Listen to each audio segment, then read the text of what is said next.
አፍሮ ዘፈን ለውጥ ይመጣል ብሎ የሚመኘው ዘፈን ለውጥ አይመጣም።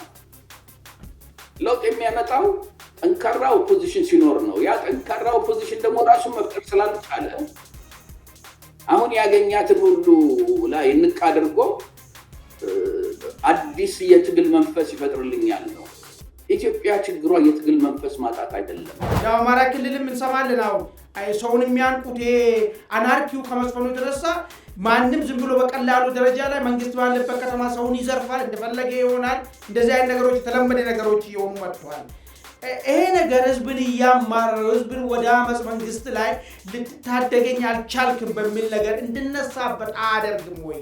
መንግስት በገዛ እጁ ራሱን ያፈርሳል ወይ? ከመጣ ጊዜ ጀምሮ መምህር ብትል፣ ዩኒቨርሲቲ መምህር ብትል፣ የመንግስት ሰራተኛ ብትል፣ ሐኪም ብትል፣ ኢንጂነር ብትል፣ አካውንታንት ብትል እነዚህ ክላስ ደንበኛ የተመቻቻቸው ሚድል ክላስ መሆን ይገባቸው የነበሩ ናቸው። ዛሬ እነሱ የት ነው ያሉት? የሚበሉት ቢክራይ የሚከፍሉበት ዶክተሮች ለሁለት ለሶስት ቤት እየተከራዩ የሚኖሩበት ሀገር ላይ ነው ያለነው። ሚኒሊክን ባንዲራ ይዘህ ስላውለበለብ ከሌላው ኢትዮጵያዊ የተሻለ ኢትዮጵያ የሚያደርገህ ነገር የለም፣ ወይንም ከሌላው የጎሳ ፖለቲከኛ የተሻለ የኢትዮጵያን አንድነት ልትፈጥር ትችላለህ የሚል ነገር አይደለም። ምናልባት ኑሮ ውድነቱ የሚካድ ነገር አይደለም። እሱ ደግሞ በዓለም አቀፍ ደረጃ ነው። ኮቪድ ጥሎ ሄደ ጉዳይ አለ። የዩክሬንና ራሽያ ጦርነት የራሱ ተጽዕኖ አለው። አሁንም ደግሞ የተፈጠረው የራሱ ተጽዕኖ አለው። እነዚህ ነገሮች ባሉበት ሁኔታ ብዙ ነገር እየተፈጸመ ያለው እድገት የለም፣ ሚድል ክላስ ከኢትዮጵያ ጠፍቷል የሚለው ነገር በምን ያህል ደረጃ ሊያስኬድ ይችላል? የሚመለከተው ምንድነው? ቄሮ እኮ አሊጀንሱ ወይንም ደግሞ ሽነቱ ለጀዋር ነው። ያን አይነት ኃይል ያለው ሰው ኦሮሞ ውስጥ ካለ ስልጣኔን ሊሻማኝ ይችላል ብሎ ስለሚያስብ መጀመሪያ ጠላት አድርጎ ያቀረበው ቄሮን ነው። ይሄ መቷ የሚባለው የሰማነው እዚህ አምቦ ከተማ ውስጥ አንድ የማፊያ ቡድን አለ። ዜጎች ላይ በማን አለብኝነት በጣም ኢሰብአዊ ድርጊት የሚፈጽም ነገር እርሶ አሁን ሲገልጹ ግን ከፍ አረጉትና መቷ ያ መንግስት ቢፈታ መቷ ያስራል አሉ። ይሄ መቷ እንደ ዲፕ ስቴት ነገር ነው፣ በአገር አቀፍ ደረጃ ነው ያለው። እኔ ባለኝ ኖሌጅ እዛው አምቦ አካባቢ ያለ ነገር አድርጌ ስላሰብኩ ነው። አማራው ስልጣን መያዝ አለበት የሚል እምነት አለ። ኢትዮጵያ ልትድን የምትችለው አማራ ስልጣን እስከያዘ ድረስ ነው የሚል እና ሌሎቹን በዙሪያው አድርጎ አማራ መምራት አለበት የሚል ነው። ያንን ራሱ አሁን ያ ግሩፕ የቴዲ አፍሮ ዘፈን እኔን አይመለከተኝም፣ እኔን የሚደግፍ ነው። ምክንያቱም እኔ እኮ ውስጤ ኢትዮጵያዊ ነው። አሁን ውጪ ይሄንን ባንዲራ የአማራ ብለው ቅሉ ብሎ ሊል ይችላል። ነገር ግን ይሄ ዘፈን የተዘፈነው የመንግስት ላይ ያለውን ተቃውሞ ለመግለጽ ነው የሚሉት ስህተት ነው። ምክንያቱም መንግስት ላይ የሚያደርሰውን ያህል ሌሎቹንም በተለይ በዘር የተደራጁትን የኢትዮጵያን ባንዲራ እኮ አንስታችሁ ማነው ጥላችሁ የዘር ባንዲራ አንስታችኋል ነው የሚለው።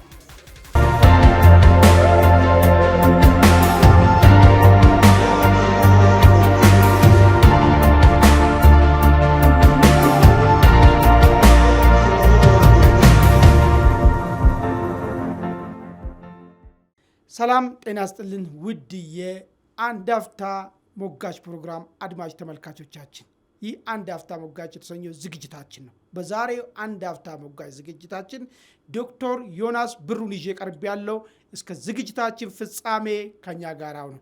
ዶክተር ዮናስ እንግዲህ ከረጅም ጊዜ በኋላ ዛሬ ፍቃደኛ ሆኖ ከኔ ጋር ለመሞገት ስለቀረቡ በሚዲያችን እንደዚሁም ደግሞ በአድማጮቻችን ስም እጅግ በጣም አርጌ አመሰግኖታለሁ። እሺ፣ አመሰግናለሁ እኔም ስለጋበዝከኝ። መልካም እንግዲህ ዶክተር እስቲ ወደ ዋና ጉዳያችን ከመግባታችን በፊት ትናንትና አንድ ክስተት ተደርጓል። ታዋቂው ከያኒ ቴዲ አፍሮ ወይ ደግሞ ቴዎድሮስ ካሳሁን በመባል የሚታወቀው ሙዚቃ አውጥቷል። ይሄ ሙዚቃ በተመለከተ እንግዲህ ብዙ ሰዎች የተለያየ ነገር ትንተና እየሰጡ ነው የሚገኙት።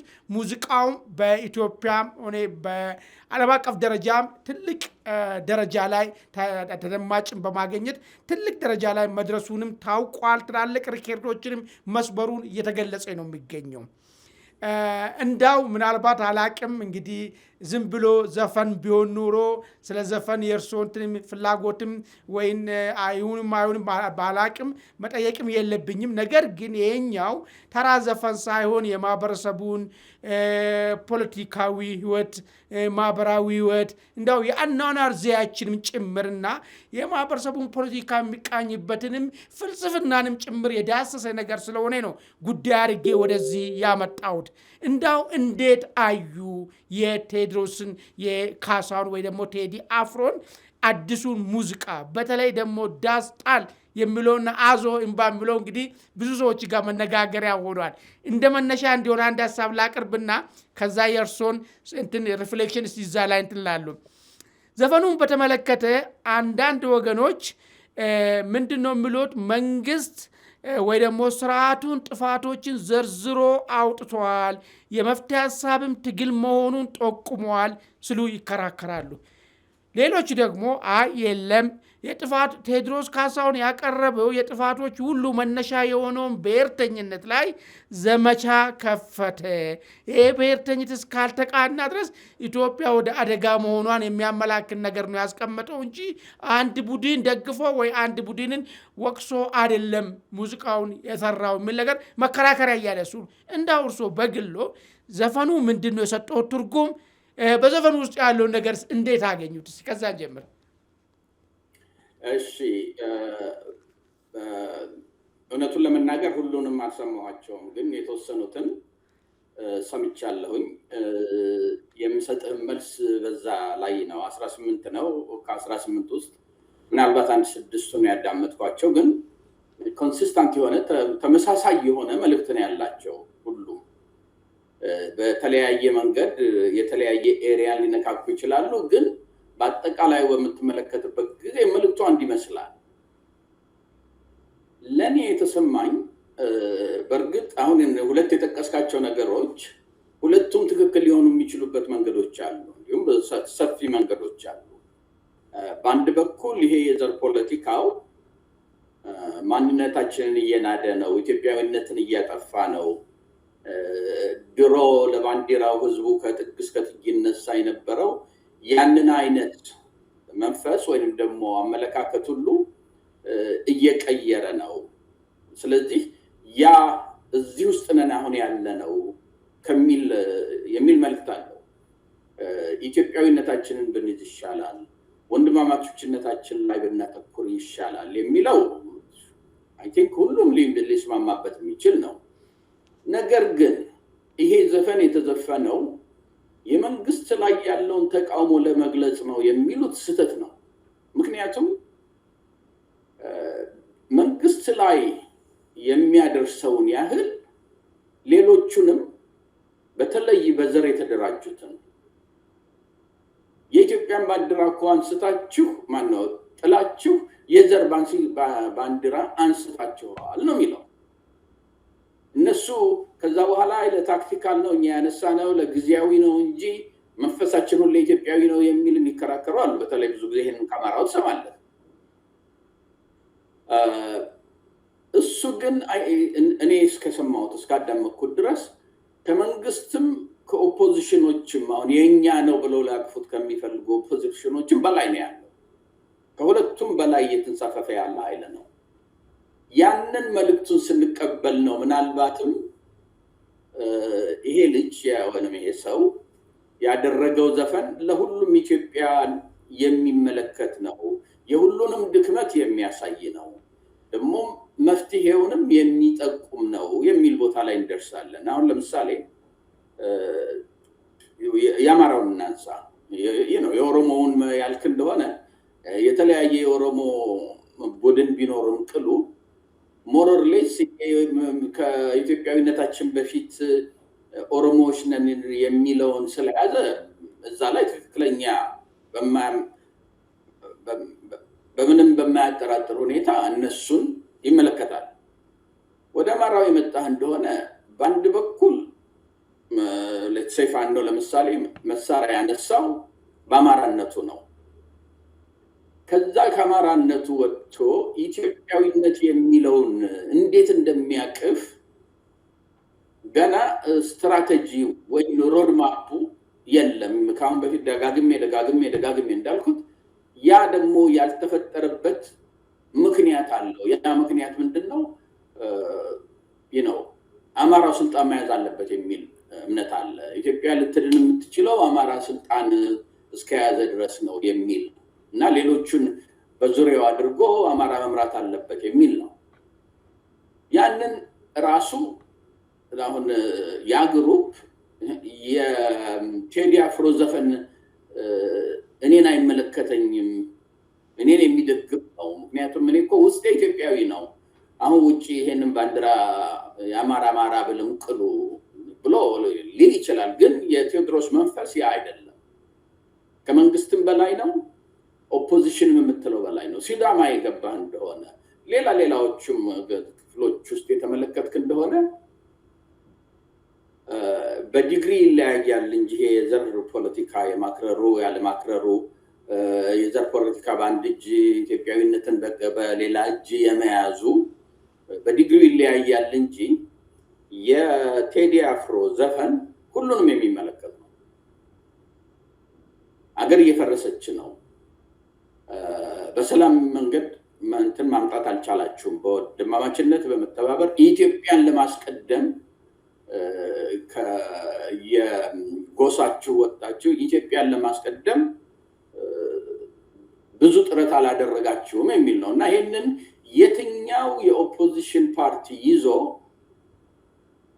እኛን የሚደግፍ ነው፣ መንፈሱ ከኛ ጋር ነው ያለው፣ መንግስትን ነው የሚቃወመው የሚለው ትክክል አይደለም። እንደገና ይሄ የፖለቲካ ቁማር እና ፖለቲሳይዝ የማድረግ ነገር ነው።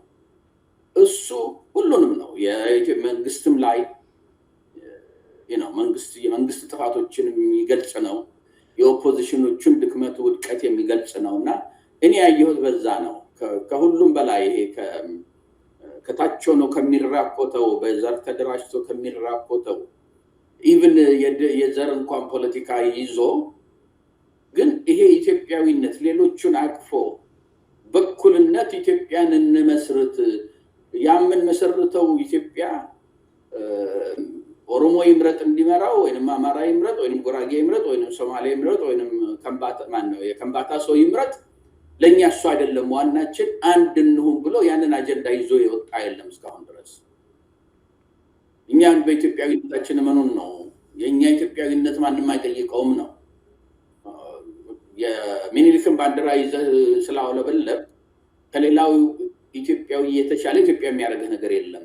ወይንም ከሌላው የጎሳ ፖለቲከኛ የተሻለ የኢትዮጵያን አንድነት ልትፈጥር ትችላለህ የሚል ነገር አይደለም። ስለዚህ በዛ ደረጃ ነው ያየው። በጣም የሚገርም ነው ሪሊ መልእክቱም ሙዚቃውም አንዳንዱ ደግሜ 3 4 5 ጊዜ ያዳመጥኩት ሙዚቃ አለ እና ሙዚቃው ብቻ ሳይሆን መልእክቱም ያ ነው እና እንደው ሁሉም ኢትዮጵያዊም ነው በዛ ደረጃ በተገነዘበው የኔ ሮል እቺ ኢትዮጵያ እንድትፈርስ እሱ የፈራት ኢትዮጵያ እየፈረሰች ነው ያላት ሶሉሽን የላትም ያላትን ኢትዮጵያ የኔ ሮል ምንድነው እዛ ላይ ኮንትሪቢዩት ያደረገው?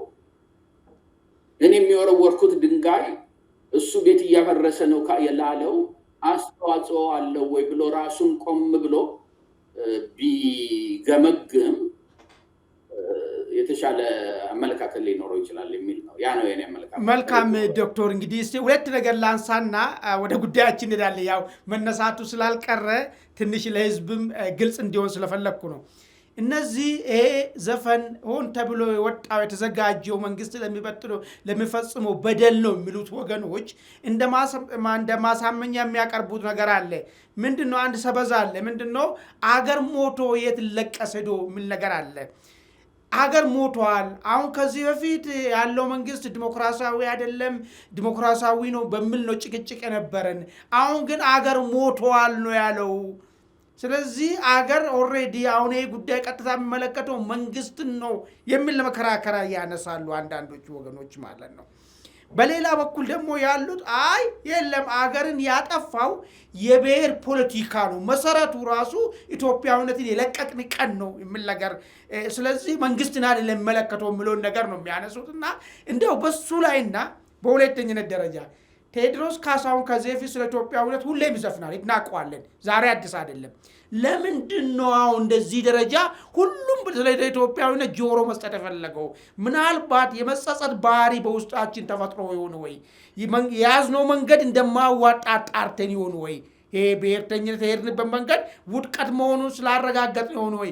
ለምን መከራከሪያ ውስጥ ይገባል በዚህ ደረጃ የሚለው ጉዳይ ላይ እስቲ ነው አየህ።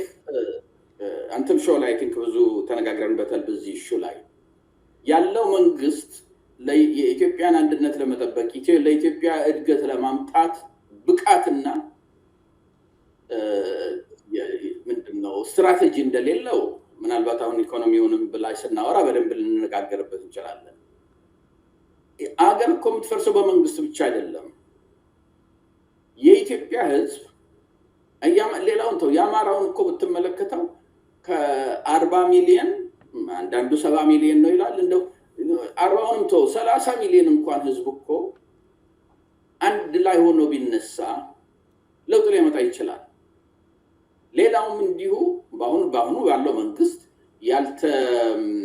ያልተበደለ ምናልባትም ከሌላው ህብረተሰብ ባላነሰ ሁኔታ in some cases even የባሰ እየተጎዳ ያለው የኦሮሞ ህብረተሰብ ነው። ያው ይሄ የኦሮሞ ውስጥ ያለው 120 የሚባለው የወሮ በላ ስርዓት እኮ ያለው አማራ ውስጥ አይደለም እኮ ኦሮሞ ውስጥ ነው ያለው። ኦሮሞ ህዝብ ተበዳይ፣ የአማራ ህዝብ ተበዳይ። እንግዲህ ሁለቱ ወደ 80% የኢትዮጵያ ህዝብ እንይዛለን የሚሉ ቢያንስ 60% የኢትዮጵያን ህዝብ የሚይዙ ኃይሎች ድምፅ እኮ ቢኖራቸው ለእንደዚህ አንገዛም እኮ ብለው ቢነሱ መንግስት የዛሬ 5 ዓመት ነበር የሚወርደው፣ የዛሬ 3 ዓመት ነበር የሚወርደው። አሁን እቺ የምንሰማው ሆይታ፣ በተለይ ከኦፖዚሽኑ የምትሰማው ሆይታ ስትራቴጂ አውጥቶ አመራር አውጥቶ ሮድማፕ ወይንም ደግሞ ፍኖተ ካርታ አውጥቶ ሌሎቹ ጋራ ተባብሮ ለውጥ ማምጣት ያልቻለውና ተስፋ የቆረጠው በቴዲ አፍሮ ዘመን በቴዲ አፍሮ ዘፈን ለውጥ ይመጣል ብሎ የሚመኘው ዘፈን ለውጥ አይመጣም። ለውጥ የሚያመጣው ጠንካራ ኦፖዚሽን ሲኖር ነው። ያ ጠንካራ ኦፖዚሽን ደግሞ ራሱን መፍጠር ስላልቻለ አሁን ያገኛትን ሁሉ ላይ እንቅ አድርጎ አዲስ የትግል መንፈስ ይፈጥርልኛል ነው። ኢትዮጵያ ችግሯ የትግል መንፈስ ማጣት አይደለም። ኢትዮጵያ ችግሯ የትግል ሌጂቲሜሲ ማጣት አይደለም። ይሄ መንግስት በኋላ ላይ እንመለስበታለን። በኢኮኖሚው ብትል፣ በሴኩሪቲው ብትል፣ በፖለቲካ መብት ብትል እስካሁን ካየናቸው ስርዓቶች የባሰ ስርዓት ነው የፈጠረው። ኢቨን በቲፒኤልኤፍ ጊዜ የነበረ አይነት መብት አሁን የለም። በቲፒኤልኤፍ ጊዜ የነበረው መንግስት ምን ያህል አፍኖ ይገዛ እንደነበረ ታውቃለህ። አሁን እኮ ከዛም እየጠበበ መጥቷል። የዛን ጊዜ አትሊስት መንግስት ነው ቢያስርህም መንግስት ጋር እንደታሰርክ ታውቃለህ። አሁን እኮ ማን እንዳሰርህ እንኳን አታውቅም። መንግስት ሲፈታህ 120 የሚባለው እኮ እንደገና ሊያስርህ ይችላል። ከፍተኛው ፍርድ ቤት እኮ የፈረደልህን 120 እኮ መጥቶ ሊሽርብህ ይችላል። እንደዛ አይነት መንግስት ባለበት ሀገር ሌጂቲሜሲ አያስፈልግም። በቂ ሌጂቲሜሲ ያለ መንግስት ለመቀየር መንግስት መቀየር ያልተቻለበት ምክንያት አሁን አይ ቲንክ ላስት ታይም ካንተ ጋር ስናወራ እነ ጀዋር እነ ማነው ስሙ እነ ልደቱ ምናምን ሆነው አንድነትን እንፈጥራለን ብለው ነበር እና በጣም ብዙ ወዲያ ወዲህ ይሉ ነበር። ከነሱ ጋር የነበረኝ ችግር ያንን ብዙ ያልኩበትም የጻፍኩበትም ካንተ ጋር የተነዋየንበት ምክንያት ምንድነው?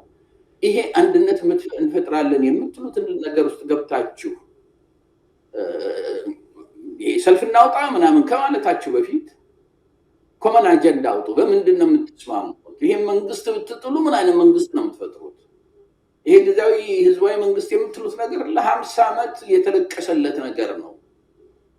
ጊዜያዊ ህዝባዊ መንግስት ብለህ በጊዜያዊ ህዝባዊ መንግስት ብለህ ዘመነ ካሴንና ጃልማሮን አንድ ላይ ሆናችሁ ያገርግዙ ልትል ነው ወይስ ደብረጽዮንን አንተህ ደብረጽዮንና ጃልማሮንና እንትና ማን ነው የፋኖ መሪ ዘመነ ካሴ ተስማምተው አገር ሊመሩ ነው?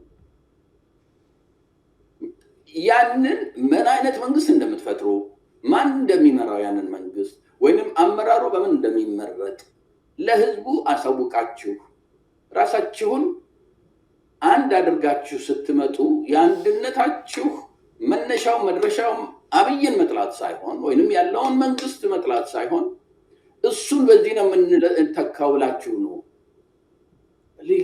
ሊያደርጉት አልቻሉም። ለምን ያልከኝ እንደሆነ የኦሮሞውም ኃይል የሚመጣው አዎ አንድነት ያስፈልጋል የመንግስት መውረድ አለበት ይልና ከኋላ ኪሱ ግን የያዛት ወረቀት ምንድነው የምትለው?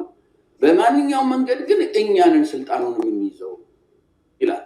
አማራው የሚመጣና እኛ ከኦሮሞም ጋር ቢሆን እንሰራለን ከትግሬውም ጋር ቢሆን እንሰራለን ይሄ መንግስት መውረድ አለበት ሲል ኋላ ኪሱ ይዞ የሚመጣው አማራ ስልጣኑን መያዝ አለበት ነው። ትግራዩን ደግሞ ስትጠይቀው እኔ አሁን ስልጣን ለህዝብ አይልህም እንደ ቲፒኤልኤፍ እንደ ኢፒአርዲኤፍ ጊዜ ትግራይ የኦሮሞና የአማራ ያህል እኩል መብት ይኖረው ይሄ በፖፑሌሽን ቁጥር አትሂዱ ያችን ኪስ ውስጥ ይዞ ነው የሚመጣው። እነዚህ ምን አይነት መንግስት ነው የሚፈጥሩት? መንግስትም ሊፈጥሩ አይችሉም። ቢፈጥሩም ደግሞ አሁን ካለው መንግስት የተሻለ መንግስት ሊፈጥሩ የሚችሉበት ምንም ማረጋገጫ ነገር የለም። ያንን አድርስ አንዴ ጨርስ ያንን ማድረስ ስላልቻሉና ለኢትዮጵያ ህዝብ ትግላችን ይሄ ነው በዚህ መንገድ ነው ከዚህ መንግስት ነፃ የምናወጣ ማለት ስላልቻሉ ምናልባት እቺ የቴዲ አፍሮ ዘፈን እሷ ላይ ተንጠልጥለን ወይ ስልጣን ጋር እንገባለን የሚል ምኞት ካልሆነ በስተቀር አይ ቲንክ ቴዲ አፍሮ መንግስት ላይ የሰነዘረውን ያህል ኦፖዚሽኑ ላይ የሰነዘረ ነውና ማንም ክፍል ነው እና አጌንስት ላበበ ነው ወይንም አጌንስት ላብይ ነው ወይ አጌንስት ለኦሮሞ ነው ብሎ ማለት የሚችልበት ያለ አይመስለኝም። እንደዛ ነው ያዳመጥኩት። መልካም ዶክተር እንዳው ካነሱት ነገር ውስጥ ያው አድማጭ ተመልካቾቻችንም ግልጽ እንዲሆንላችሁ እቺ 120 ያሉት ነገር አለ። ምናልባት 120 የምናውቀው ዱሮ በኢትዮጵያ ቴሌቪዥን ፕሮግራም ነውና ምንድነው እሱ 120 ወይስ ይሄ 120 የሚባለው የሰማነው እዚህ አምቦ ከተማ ውስጥ አንድ የማፊያ ቡድን አለ ዜጎች ላይ በማን አለብኝነት በጣም ኢሰባዊ ድርጊት የሚፈጽም ነገር እርሶ አሁን ሲገልጹ ግን ከፍ አረጉትና 120 ያ መንግስት ቢፈታ 120 ያስራል አሉ። ይሄ 120 እንደ ዲፕ ስቴት ነገር ነው በአገር አቀፍ ደረጃ ነው ያለው። እኔ ባለኝ ኖሌጅ እዛው አምቦ አካባቢ ያለ ነገር አድርጌ ስላሰብኩ ነው። አድማጭ ተመልካቾቻችንም ግርላቸው ስለሚችል ምንድነው እሱ ነገር ላይ ሊያነሱ ተፈለጉት?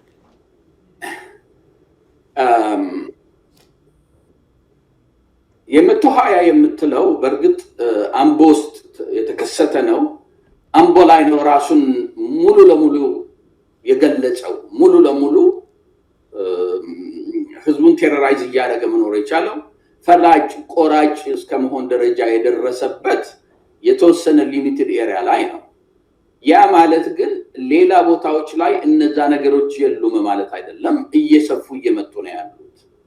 ይሄንን ነገር ሪሊ ማነው ጀዋር የሆነ ቦታ ላይ ኢንተርቪው ሲሰጥ መንግስት የፈጠረው ኃይል አይነት አድርጎ ነው ያቀረበው። እነዚህ እኮ የመንግስት ቀኝ እጆች ናቸው፣ የመንግስት ግራ እጆች ናቸው። እነ ሽመልስ በደንብ ያደራጇቸው ናቸው። አክቹዋሊ እንደው ዳይሬክትሊ ባይለውም የፋኖ መሪዎች የነበሩ እንግዲህ ከላይ ማነው ፋኖ ቄሮ አደረጃጀቱ ምንድነው? ንጉሱ ወይንም ደግሞ መሪው ጀዋር ነበር። ከዛ ዝቅ ስትል ደግሞ የተወሰኑ ኃላፊዎች አሉ። ከዛ ዝቅ ስትል እነሱ ደግሞ ወደ ታች እስከ ሴል ድረስ ኦርጋናይዝድ የሆኑበት መንገድ ነበረ። ኢፌክቲቭሊ በዛ ነበር ያደራጀው። አሁን እና አብይ በመጡበት ጊዜ አንዱ ትልቁ እንትናቸው ማነው ይሄ ሚልቄሳ የጻፈው አንድ አርቲክል ላይ ቄሮ እስካለ ድረስ ሀገር መምራት አንችልም። ምክንያቱም ቄሮ አብይ የሚመለከተው ምንድነው? ቄሮ እኮ አሊጀንሱ ወይንም ደግሞ ተሽነቱ ለጀዋር ነው። ያን አይነት ኃይል ያለው ሰው ኦሮሞ ውስጥ ካለ ስልጣኔን ሊሻማኝ ይችላል ብሎ ስለሚያስብ መጀመሪያ ጠላት አድርጎ ያቀረበው ቄሮን ነው ብሎ ነው። በዛ ነው እንዲሁም ስብሰባ ላይ ሆነን አለ ያኔ የኦፒዲኦ ሴንትራል ኮሚቴ ውስጥ ነበረ ሚልቄሳ እንደገለጸው መጀመሪያ እንትን ማድረግ ያለብን ቄሮዎችን ነው መምታት ያለብን። ግን አልመታቸው። ምንድነው ያደረጋቸው? እነዚህ ጀዋርና በሌሎቹ መካከል ያሉት ከነሱ ከአመራሩ ዝቅ ብሎ ደግሞ በየቀጠናው ወይንም ደግሞ በየዞኑ ህዝቡን ይሄ ምን ወጣቱን የሚያስተባብሩትን ሁለት ሌየሮች ወስደው ለነሱ ፋይናንሻሊ ገዟቸው። እንዲሁም በጣም ሉክሬቲቭ የሆነ እንደ ምንድነው ይሄ የቀረጥ ክፍል የመሳሰሉት ቦታ ላይ በሹመት ስለከተቷቸው all of a sudden እነዚህ ልጆች ነው ምንም ስራ የሌላቸው ምንም ገንዘብ የሌላቸው ታጋዮች ፕሮፌሽናቸውን የቄሮ ታጋይ አድርገው የነበሩ ልጆች all of a sudden እጅላቸው ላይ ብዙ ገንዘብ መግባት ጀመረ። የዛን ጊዜ እንዳለ ጀዋርን ሲተውት ከነሱ በታች ያለው ሁሉ ከጀዋር ጋር ተለያየ። ጀዋር እነሱን የሚያገኝበት መንገድ ስላጣ በዛ ነው ጀዋርን እንትን ያደረገው። ምንድነው አሁን እነዛ ልጆች ናቸው ኃይል ያገኙት። ምንድነው መሰለህ ይሄ 120 የምትለው ነገር መንግስት ፈጠረው ብለህ ካልክ ለዛ መልሱ ምንድነው መንግስት ሊያቆመው ይችላል ማለት ነው የሚለው ነው የሚሆነው ከፈለገ። ችግሩ የዘር ፖለቲካ ቅድም ሜንሽን ያደረኩት አርቲክል ላይ ምንድነው ፕሪሚቲቭ ነው ዲጀነሬቲቭ ነው። ፕሪሚቲቭ ነው ያልኩበት ምክንያት የዘር ፖለቲካ አየህ የህብረተሰብ ጉዞ ወይንም ኤቮሉሽን ኦፍ ሶሳይቲ መጀመሪያ ከክላን ይጀምራል። ይሄ ነው ባጭር ይሄ በዝምድና በምናምን የተሳሰርከው በየትንንሽ መንደር ውስጥ ነበር ህዝብ የሚኖረው። ክላን ሆኖ ነበር የሚኖረው። ከዛ እያደገ ሲመጣ ነው ትራይባል የሆነው። እየሰፋ ሲመጣ ከዛ ትራይባል ሆነ። ከዛ ቺፍ ደም የሚባለው ያንዱ ለምሳሌ ገዳ ብለህ ብትል አንዱን ያለበትን መንደር ብቻ ሳይሆን ሌሎችም መንደሮች ውስጥ ያሉ ትንንሽ ገዳዎች ቢኖሩም የነሱ ሁሉ የበላይ ሆኖ ደግሞ የሚፈጠረው እንደ ቺፍ ደም የሚባል ነው። በእንግሊዝ በፈረንጆቹ ምን እንደሆነ ልነግርህ አልችልም። እሱ ይፈጠራል። ከዛ ሶሳይቲ አሁንም እያደገ በኢኮኖሚም በፖለቲካም እየበለጸገ ሲመጣ የሞናርኪ ወይንም ደግሞ የንጉሳዊ አገዛዝ ይመጣል። ያ የንጉሳዊ አገዛዝ አማራውንም ኦሮሞውን የትግራይ ንጉስ በመጣበት ጊዜ አፄ ዮሐንስ አማራውም ለሳቸው እጅ መንሳት ነበረበት፣ ቀረጥ መክፈል ነበረበት፣ የኔ የበላይ ነው ብሎ መቀበል ነበረበት። ሌላውም እንደዚህ።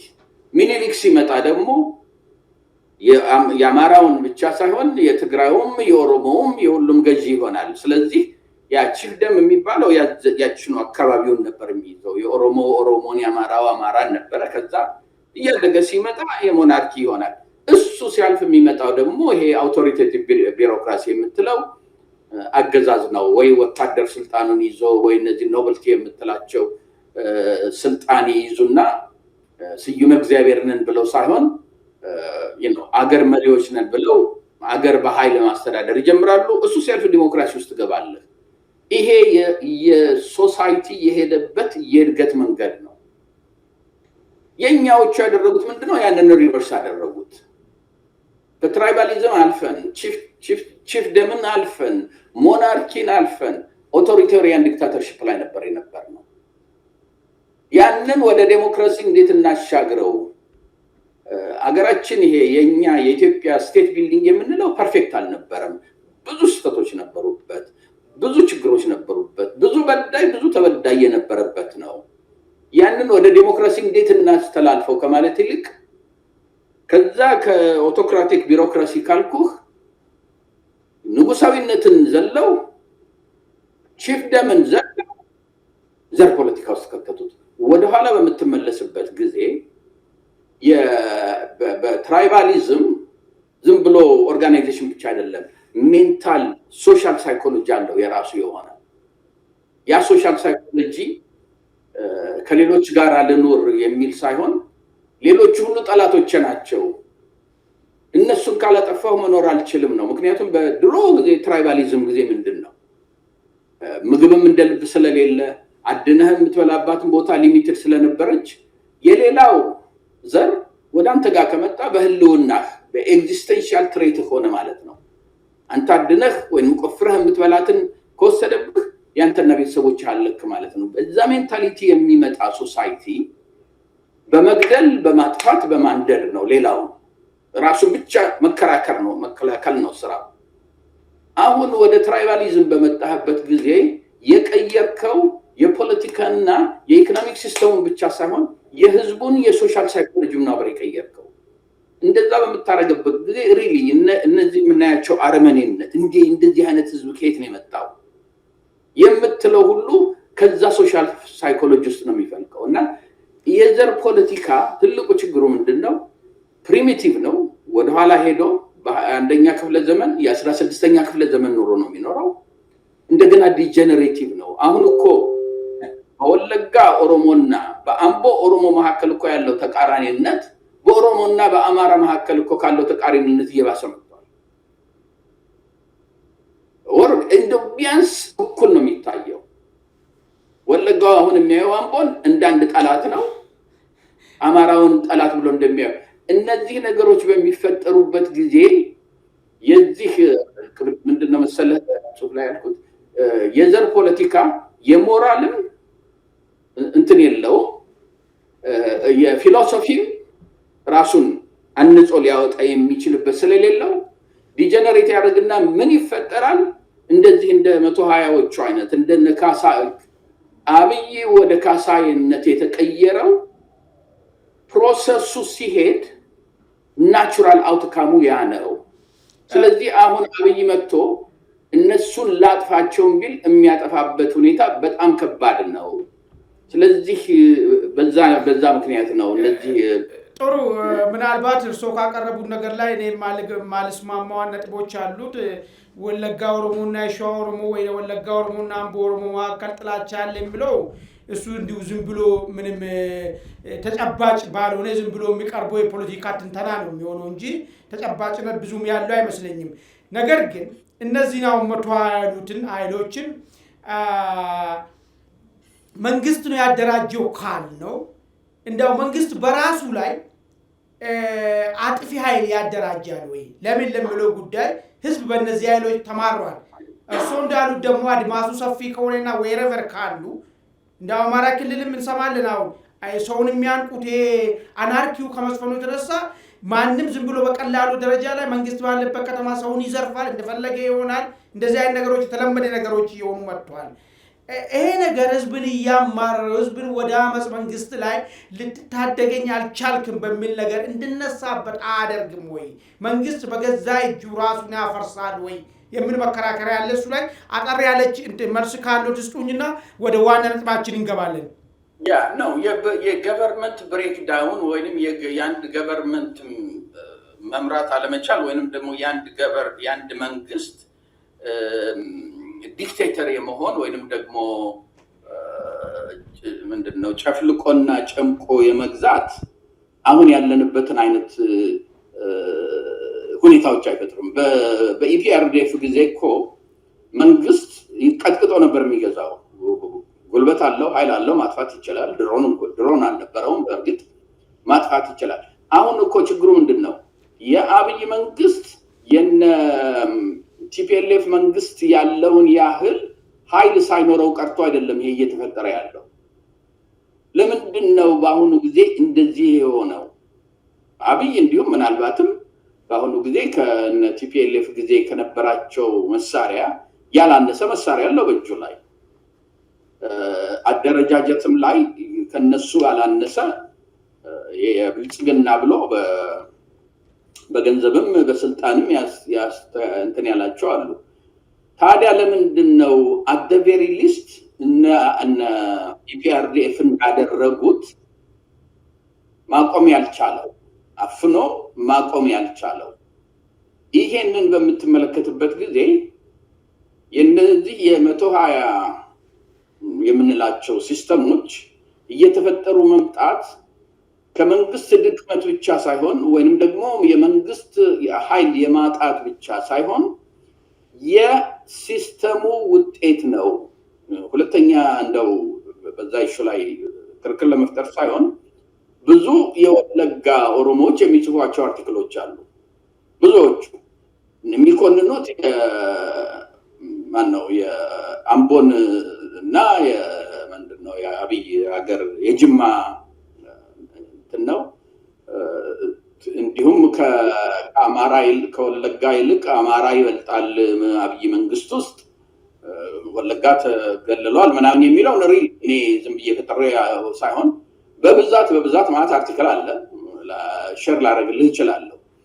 እንግዲህ እኔ እኮ እሱን ያነሳሁት እኮ ምንድነው መሰሎት ሊቃኑ ሊል ይችላል ሊቃንን ሊተች ይችላል። ነገር ግን ደፍረን የወለጋ ኦሮሞ የአምቦ ኦሮሞ በሚል ነገር መካከል እነዚህ ሊቃኖች እኮ ህዝብን ሪፕሬዘንት አያደርጉም እኮ ዝም ብሎ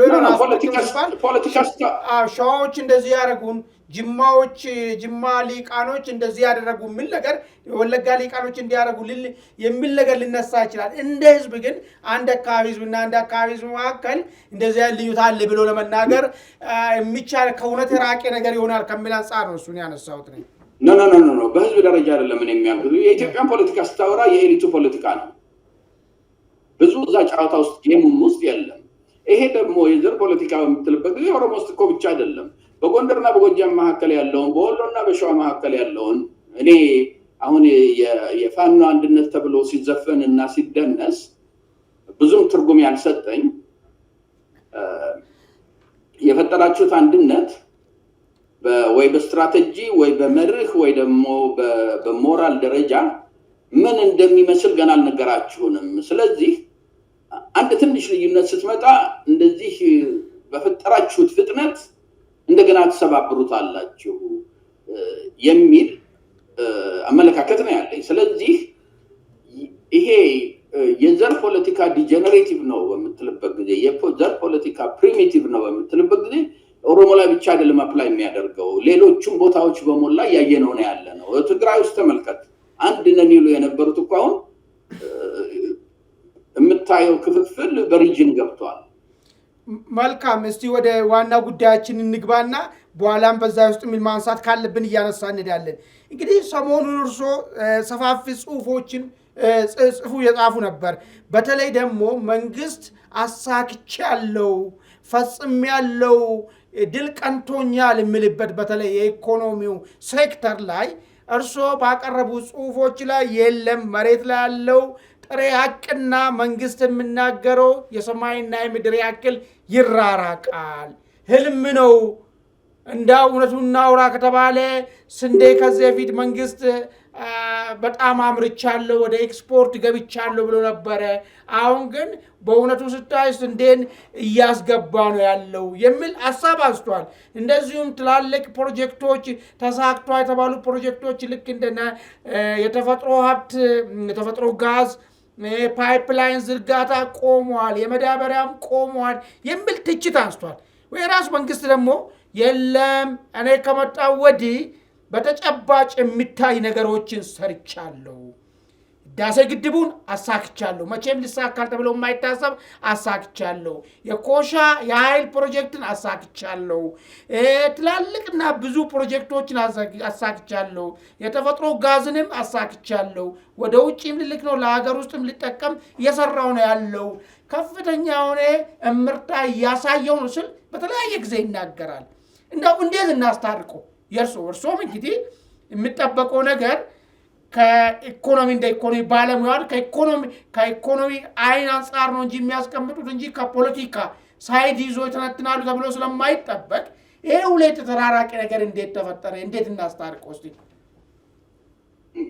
እንግዲህ በኢኮኖሚው ላይ የጻፍኩት አንደኛ ትምህርቴ ኢኮኖሚክስ ነው። ሁለተኛም በተለይ እድሜን በብዛት የሰራሁበት ዓለም ባንክ በነበርኩበት ደረጃ በመሪነት ደረጃ 190 ሀገሮች ላይ ያለውን ኢኮኖሚ ማነጻጸር ነበረ።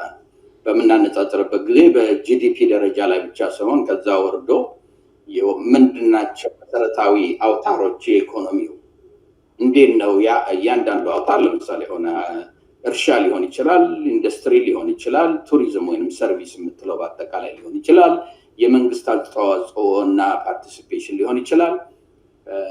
የመንግስት ይሄ ሄድላይን የምትለው እንትን እነ ጂዲፒ ፐር ካፒታ የሚሏቸው አጠቃላይ የኢኮኖሚውን ገጽታ የሚያሳዩ አሉ። ከነሱ ዝቅ ስትል ደግሞ 4-5 መሰረታዊ የሆኑ ግንዶች አሉት። ከነሱ ዝቅ ስትል ደግሞ እስከ 30 እስከ 40 የተለያዩ ነገሮችን ገብተህ ማየት አለብህ ወደ ውስጥ እና በዛ ላይ ብዙ ሰርቼበታለሁ። የማደርጋቸውም በመንግስት ላይ ትችቶች ከዛ ኤክስፒሪየንስ የተቀዱ ናቸው። ያንን ካልኩ በኋላ አሁን በተለይ በዚህ ባለፈው አንደኛው ሪሊ 30 ገጽ የሆነ ነው። የዚህ የኢኮኖሚ አወቃቀሩ ወይንም ደግሞ የጠቅላይ ሚኒስትሩ የኢኮኖሚ ፖሊሲ አንደኛ እንግዲህ ስለ ኢኮኖሚ ፖሊሲ በምናወራበት ጊዜ መመዘኛችን ለ300 ዓመት የዲቨሎፕ ያደረጉ ወይንም ደግሞ እየተንከባለሉ የመጡ አንዱ የኢኮኖሚስት እውቅ ኢኮኖሚስት አንዱ ላይ የጨመረ የኢኮኖሚክ እውቀቶች አሉ 300 ዓመት ያደጉ በእነሱ ነው የምትመራው። ይሄ ሰውዬ የትኛውን የኢኮኖሚክ ፓራዳይም ወይንም ደግሞ የኢኮኖሚ መመሪያ ይዞ ነው የሚሄደው የሚለው አንዱ እሱ ነው። በዛ ላይ ነው አሴስ ልታደርግ የምትችለው። በእርግጥ ደግሞ ሁሉም ሀገር በዛ ከነዚህ የእድገት መርህ ወይንም ደግሞ መመሪያ ትምህርቶች ውስጥ ሙሉ ለሙሉ አምጥቶ ሀገሩ ላይ እንትን ሊል አይችልም። ከሀገሩ ሁኔታ ጋር እንዴት ነው አብሮ ሊያስማማቸው የሚችለው ነው የምትለው። ሁለተኛው መመዘኛ ደግሞ በተለይ ባለፈው 70 ዓመት 80 ዓመት በተለይ 70 ዓመት የጃፓንን ከጨመርክ ሜቢ ከዛም 100 ዓመት አለፍ ልትል ትችላለህ። ያደጉ ሀገር አሉ፣ ያላደጉ ሀገሮች አሉ።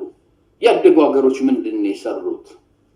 ካላደጉ ሀገሮችስ የተሻለ ምን ቢሰሩ ነው አገራቸው ያደገው ብለህ በእነዚህ ነው። አንደኛው በቲዮሪ ነው፣ ሁለተኛው በፕራክቲስ መንገድ መሬት ላይ በተሰራ ነገር ነው የምትመዝነው የአንድን ሀገር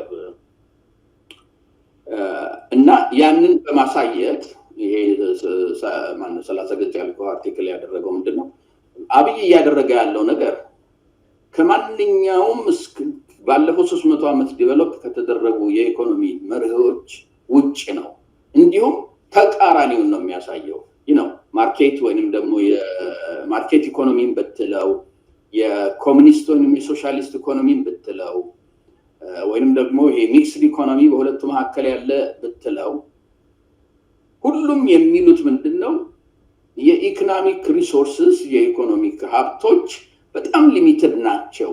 እነሱም ባለን ሁኔታ እንዴት አቻችለን እንዴት ፕራዮሪቲ ፈጥረን እድገት መፍጠር እንችላለን ነው። የሁሉም መነሻቸው እሱ ነው።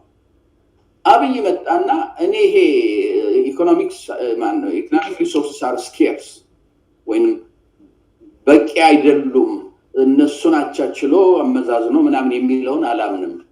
እኔ እንዲሁም የኢኮኖሚ ሪሶርሳችን ብዙ ነው ከሚል ነው የምነሳው። ከሚል ስለሚነሳ ያ አንዱ ዴንጀር ነው። ሁለተኛ በስራ ደግሞ እድገት ያሳዩ ከነ ጃፓን ጀምረ እነ ኮሪያ እነ ቻይና እነ ህንድ በቅርቡ እነ ቪየትናም ህንድ እነ ኢንዶኔዥያ እነ ማሌዥያ የመሳሰሉት ላቲን አሜሪካም ከመጣ ደግሞ እንደዚህ ያደጉ ሀገሮች አሉ። በአጭር ጊዜ ውስጥ እነ ዩሮፕ እና አሜሪካ 200 ዓመት የፈጀባቸውን አይነት መንገድ በ50 ዓመት እንደነ ኮሪያ አይነቶቹ በ60 ዓመት ደርሰውበታል። እነሱ ያደረጉት ምንድነው? አብይ ያደረገ ያለው እነሱ ካደረጉት ጋራ በምን ይመዛዘናል ከሚል እንትን ነበር ያደረጉትና በመሰረታዊ ደረጃ በመተመለከተበት ጊዜ የኢኮኖሚክ ፍልስፍናው ራሱ የአብይ አገር አጥፊ ነው፣ ወይንም ደግሞ አገሪቷን የኢኮኖሚ ቅርቃር ውስጥ ነው የሚከተው። ቅርቃር ማለት እንግዲህ ትራፕ ውስጥ ነው የሚከተው የሚለውን የሚያሳይ ነበር። አሁን ደግሞ እዛ ላይ ፎከስ አድርጌ የነበረው ምንድነው ይሄ በተለይ የ5-6 ነገር እንትን ያደረጉት። አንደኛ ማንንም ኢኮኖሚ ለማድረግ አንድ የሚያስፈልገው ነገር አለ። ማንንም ኢኮኖሚ ዓለም ውስጥ ያደገ መንግስት ወጪው ሁለት አይነት ነው። አንደኛው ካፒታል ይባላል፣ የካፒታል ኤክስፔንዲቸር ይባላል። አገር ሊገነባ የሚችል ነገርም መንግስት ምን ያህል ከመንግስት ወጪ ምን ያህሉን እዛ ላይ ነው የሚጠቀመው የሚል ይሆናል። ሁለተኛው ደግሞ ሪከረንት ባጀት የሚባል ነው። ከቀን የመንግስትን ማስተዳደሪያ ደሞዝ የመሳሰሉት የምትከፍለው ነው። ያደጉ ሀገሮች በሞላ በብዛት ገንዘባቸውን ካፒታል ላይ ነው ያወጡት። የመንግስትም ገንዘብ ካፒታል ላይ ነው ያወጡት። ኢቭን አሁን በኢፒአርዲኤፍ ጊዜ እስከ 60% የሚሞላው ካፒታል ላይ ነበረ።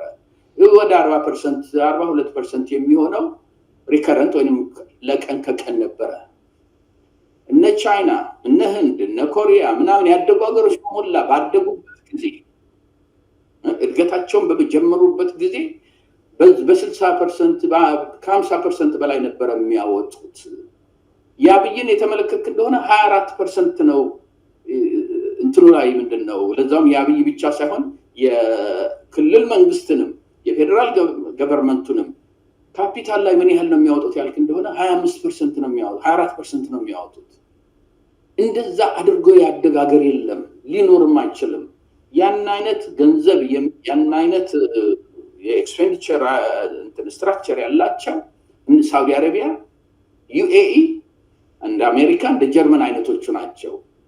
ሳውዲ አረቢያ እና ዩኤኢ በጣም ከሚፈልጉት በላይ የዘይት ገንዘብ የቤንዚን ገንዘብ ያላቸው ናቸው።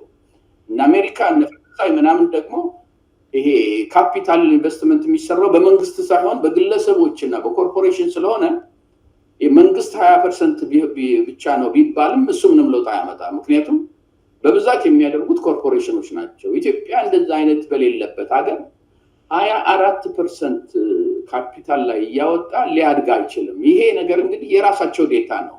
እሱን መከራከሩ እንኳን አይችሉም። አንደኛው ይሄ ነው። ሁለተኛው ደግሞ የትም አገር በዓለም ውስጥ እድገት ያሳዩ ሀገሮች ሚድል ክላሱን ያሳደጉ ናቸው። ኢትዮጵያ ውስጥ አብይ ከመጣ ጊዜ ጀምሮ ሚድል ክላሱን ቅጥቅጥ አድርጎ ወደ ድህነት የከተተው ነው። ሐኪም ድሮ አፐር ሚድል ኢንካም ነበር የሚባለው፣ ሚድል ክላስም በላይ። አሁን የኬንያ እና የኢትዮጵያን ስታመዛዝን ወርልድ ባንክ እና አፍሪካን ዲቨሎፕመንት ባንክ ዩኤን ሚድል ክላስን ዲፋይን ሲያደርጉት ከዚህ በአመት ከዚህ እስከዚህ የሚያገኙ ሰዎች ሚድል ክላስ ይባላሉ ይላል። ያንን ስታይ ዶክተር ኢትዮጵያ ውስጥ ሚድል ክላስ ከዚህ ጀምሮ እዚህ ደረጃ ይደርሳል የተባለው ከዚህ ጀምሮ እዚህ ይደርሳል የተባለው ዶክተር የምትለው በሞላ እዚህ ጋር ነው ያለው። ወደ ድህነት ለመውረድ በቃ አንድ ሐሙስ የቀረው። ኬንያ ውስጥ የገባህ እንደሆነ ዶክተር ያልክ እንደሆነ ከዚህ አፐር ሚድል ክላስ ከምትለው አልፎ ከዛም በላይ ደረጃ ላይ ይደርሳል። አብይ ከመጣ ጊዜ ጀምሮ መምህር ብትል፣ የዩኒቨርሲቲ መምህር ብትል፣ የመንግስት ሰራተኛ ብትል፣ ሐኪም ብትል፣ ኢንጂነር ብትል፣ አካውንታንት ብትል እነዚህ ክላስ ደንበኛ የተመቻቻቸው ሚድል ክላስ መሆን ይገባቸው የነበሩ ናቸው። ዛሬ እነሱ የት ነው ያሉት? የሚበሉት ቢክራይ የሚከፍሉበት ዶክተሮች ለሁለት ለሶስት ቤት እየተከራዩ የሚኖሩበት ሀገር ላይ ነው ያለ ነው። ያ ማለት ሚድል ክላሱን እየገደለው ነው። ሚድል ክላስ ደግሞ ሳያድግ ያደገ የትም ሀገር የለም፣ የትም ሊኖርም አይችልም። ምክንያቱም ሚድል ክላስ ሲያድግ ነው ዲማንድ የሚያድገው። ጫማ ትገዛለህ፣ ልብስ ትገዛለህ፣ ለራት ትወጣለህ፣ ፊልም ትሄዳለህ፣ መኪና ትገዛለህ፣ ሞተር ባይክ ትገዛለህ፣ ለረፍት እያልከ ወዲያ ወዲህ ትላለህ። ብዙ ዲማንድ ሲመጣ ሚድል ክላሱ ኢንካሙ እየጨመረ ሲመጣ ቢዝነሱ ያን ያህል ይጨምራል። ቤት መግዛት ትጀምራለህ፣ ኮንዶሚኒየም መግዛት ትጀምራለህ። እንደዚህ ነው ሀገር የሚያድገው።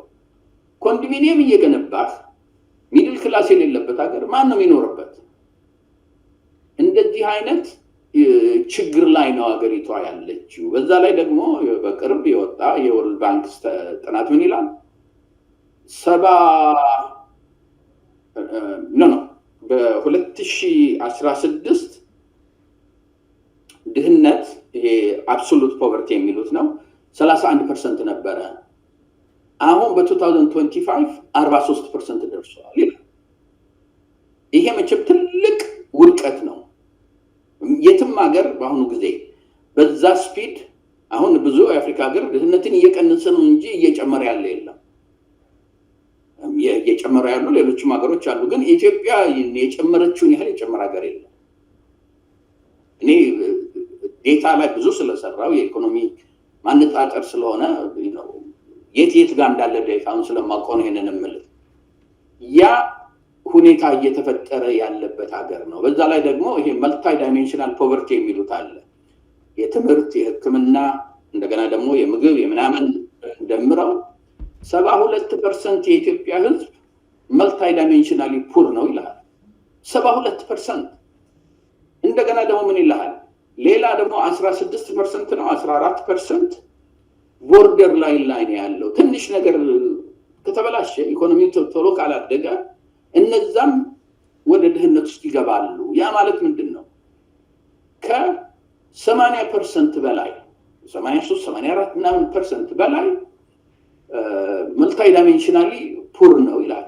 አብይ መጣና ደግሞ እኛ ከመጣን ጀምሮ ብሎ ያ የሌለ ነገር ነው። እዚህ ላይ እንትን ካልን በኋላ ምናልባት እዚህ ላይ አንድ ነገር ላንሳሉት። እንግዲህ እና አይኤምኤፍ ወርልድ ባንክ እንኳን በሚሰጡት ከፍተኛ ምርታ እድገት እየታየ መሆኑን በሀገሪቷ ውስጥ ይመሰክራሉ። በዛው ልክ ደግሞ በኢንፍራስትራክቸር አካባቢ በከተማ ውስጥም የተለያየ ስራዎች እየተሰሩ መሆኑን የሚታይ ነገሮች ናቸው። ከዚህ በፊት ባልተለመዱ ሁኔታ ፕሮጀክቶች ቅድም የጠቀስኩ ነገሮችም አሉ። ፕሮጀክቶች ድሮ ይጀመራሉ፣ በዛው ይቆማሉ። አሁን እያለቁ ነው ያሉት። ምናልባት ኑሮ ውድነቱ የሚካድ ነገር አይደለም። እሱ ደግሞ በዓለም አቀፍ ደረጃ ነው። ኮቪድ ጥሎ ሄደ ጉዳይ አለ። የዩክሬንና ራሽያ ጦርነት የራሱ ተጽዕኖ አለው። አሁንም ደግሞ የተፈጠረው የራሱ ተጽዕኖ አለው። እነዚህ ነገሮች ባሉበት ሁኔታ ብዙ ነገር እየተፈጸመ ያለው እድገት የለም፣ ሚድል ክላስ ከኢትዮጵያ ጠፍቷል የሚለው ነገር በምን ያህል ደረጃ ሊያስኬድ ይችላል? አሁንም ምርት ይመረታል፣ ምርት ኮንሱም የሚያደርጉ አሉ። ሰዎች ሀብትም እያፈሩ ነው። እንግዲህ ምንም እንዳልኩት መኖርም ከባድ የሚሆንበት ሁኔታ አለ። በኋላም አነሳለሁ። እሱን እንዴት ነው መካድ የምንችለው? በተለይ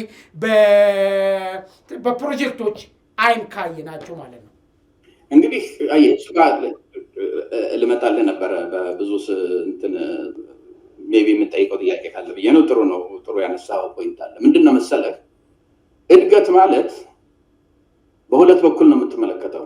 እድገትን ስትመለከት የኢኮኖሚክ እድገት ስትመለከት አንደኛው የኢኮኖሚክ ስትራክቸሩን ነው የምታየው። የኢኮኖሚክ ስትራክቸሩን የምታይበት ምክንያት ምንድን ነው? አገር ሊያድግ የሚችለው አግሪካልቸር ወይንም ደግሞ እርሻ በኢትዮጵያ አይነት ይሄ አግራሪያን ኢኮኖሚ የምትላቸው ደሃ ገና ኢንዱስትሪያላይዜሽን ገና ያልገባባቸው አገሮች ውስጥ በምትመለከትበት ጊዜ አግሪካልቸር ትልቅ ሚና አለው። አግሪካልቸር በጣም እየሰፋ ሲመጣ ኢንዱስትሪያላይዜሽን ፋይናንስ ያደርጋል፣ ይደጉማል። ከዛ ኢንዱስትሪያላይዜሽን ያድጋል። ኢንዱስትሪያላይዜሽን እያደገ በሚመጣበት ጊዜ አርባናይዜሽን እየሰፋ ይመጣል። የዛን ጊዜ የሚድል ክላሱ እያደገ ይመጣል። የዛን ጊዜ ሶኔን ሶፎርዝ። አሁን የቻይናን የተመለከትከው እንደሆነ መጀመሪያ ያለ የሌላቸውን ሪሶርስ አግሪካልቸሩ እንዲያድግ አደረጉና ግን ከአግሪካልቸሩ የሚወጣውን በሞላ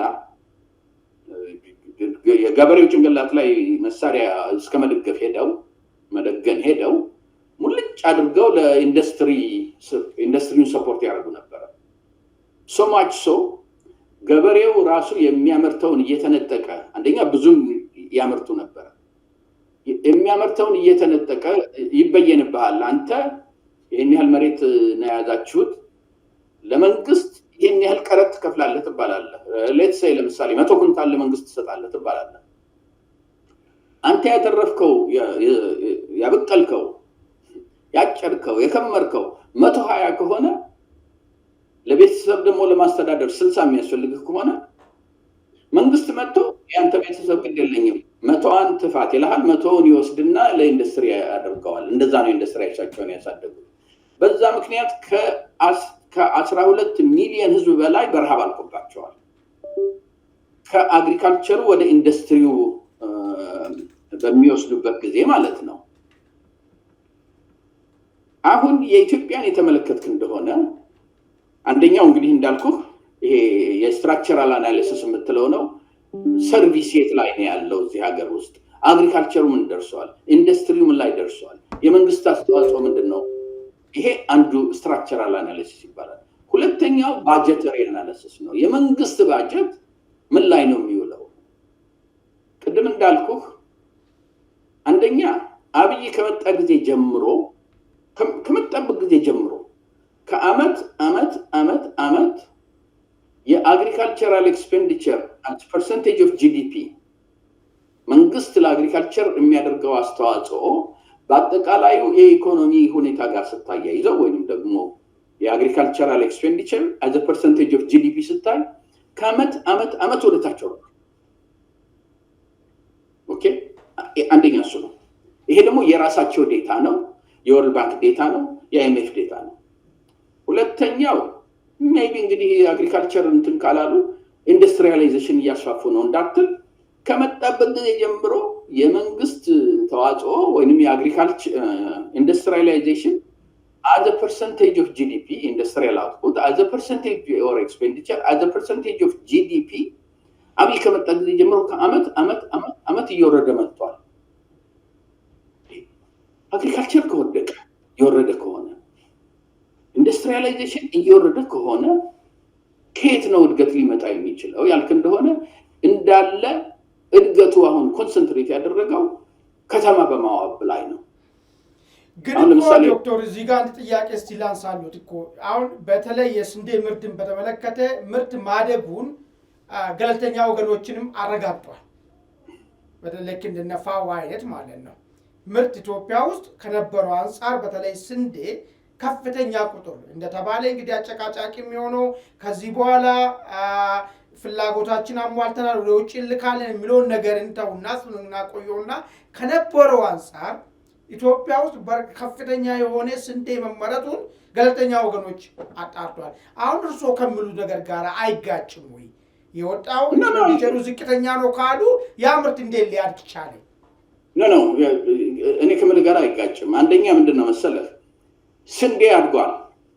አደገ የሚባለው ግን ሌትስ ሴይ 100 ሚሊዮን ቶን ፕሮዲዩስ ታደርግ ከነበረ 120 ሚሊዮን ቶን አሁን ብታደርግ አድጓል ነው የሚባለው። ግን ያ የህዝቡን ዲማንድ ሚት ያደርጋል ወይ ነው ጥያቄው። የስንዴና አሁን ለምሳሌ ልንገርህ በ2021 ላይ አብይ ጠቅላይ ሚኒስትር አብይ ካሁን በኋላ ኢትዮጵያን በስንዴ ሰልፍ ሰፊሽንት እናደርጋታለን፣ ለራሳችን የሚበቃ ፕሮዲዩስ እናደርጋለን፣ ከውጭ አንለምንም ብሎ አወጀ። በ2021 በ2022 በአመቱ ሚት አድርገናል አለ። በቃ ለራሳችን ብቃት ያለውን አይነት ስንዴ ማምረት ጀምረናል አለ። ይህ የሚሆነው እንግዲህ በ2022 ነው። ወዲያውኑ የመንግስት ሪሰርች ዩኒት የሚባል ወጥቶ በቃ ኢትዮጵያ ስንዴ አምራች ሀገር ሆነች ብሎ አለ። ኦኬ አሁን አብይ ስንዴ ራሳችንን ችለናል ከውጭ ምንም አንፈልግም ማለት የመንግስት ጥናት አጥኚ ቡድን የተባለውም እንደገና ደግሞ መጥቶ ባጠናነው ጥናት መሰረት የመንግስት ተቀጣሪዎች ነን ግን ይሄ ኢንዲፔንደንት ስተዲ ነው ኢትዮጵያ በቂ የሆነ እንትን ማምረት ትችላለች አለ በ2025 አብይ ኢንተርቪው ሲሰጥ ምን አለ እኔ እዚህ ሀገር ስመጣ ኢትዮጵያ የ$1 ቢሊዮን 1 ቢሊዮን የሚያወጣ ስንዴ ታመጣ ነበር ባለፈው 3 ዓመት እኔ እዚህ ሀገር ከገባው ስልጣን ከያዝኩ በኋላ ግን ባለፈው 3 ዓመት ማለትም 2024 2023 2022 ጀምሮ ግን ዜሮ ነው ከውጭ ያስገባነው ነገር የለም ስንዴ ነው ተናገረ ኦኬ እኔ ከመምጣቴ በፊት $1 ቢሊዮን ነበር የምናስገባው አለ የኢንተርናሽናል ኢምፖርት ኤክስፖርትን በምትመለከቱበት ጊዜ በ2023 እሱ አላስገባሁም ባለበት ጊዜ ኢትዮጵያ ከ$1 ቢሊዮን በላይ ስንዴ አስገብታለች ሰልፍ ሰፊሽንት ነኝ ካለ በኋላ በ2024 በ2023 ካስገባችሁ በላይ ነው ያስገባችሁ ይሄ ምንድነው መሰለህ መጥፎነቱ ስለሌላ ነገር መዋሸት ትችላለህ ስለ ኢምፖርት ኤክስፖርት መዋሸት አትችልም አንተ አላስገባሁም ብለህ መዝገብህ ላይ ብትመዘግብ ወደ ኢትዮጵያ ስንዴ ላክን ያሉ ሀገሮች ግን ይሄን ያህል ኢትዮጵያ ስንዴ ሸጥን ብሎ ያመዘግባሉ ሸጥም ብቻ አይደለም ትራንዛክሽንም አለው ገንዘብ ከአንድ ሀገር ወደ አንድ ሀገር ስንዴ የተገዛበት ትራንዛክሽኑም ደግሞ የሚያሳየው እሱን ነው ስንዴን የተመለከትክ እንደሆነ አንደኛው ያሉት ምንድን ነበረ ከ1000 ሄክታር በላይ ምንድነው ኢሪጌሽን መስኖ ከፍተን በዛ ነው ልናለማ የቻልነው ነበር ያሉት የኤፍኤኦ የዩናይትድ ኔሽን ኤፍኤኦ ለሱ መጀመሪያ እንትን ሸልመውት ነበረ ትልቅ ለውጥ አምጪ መንግስት ብለው ይሄንንም ያሉት ይሄን እያረግን ነው ባለው ነበር በኋላ ግን በሳተላይታቸው ሲያዩ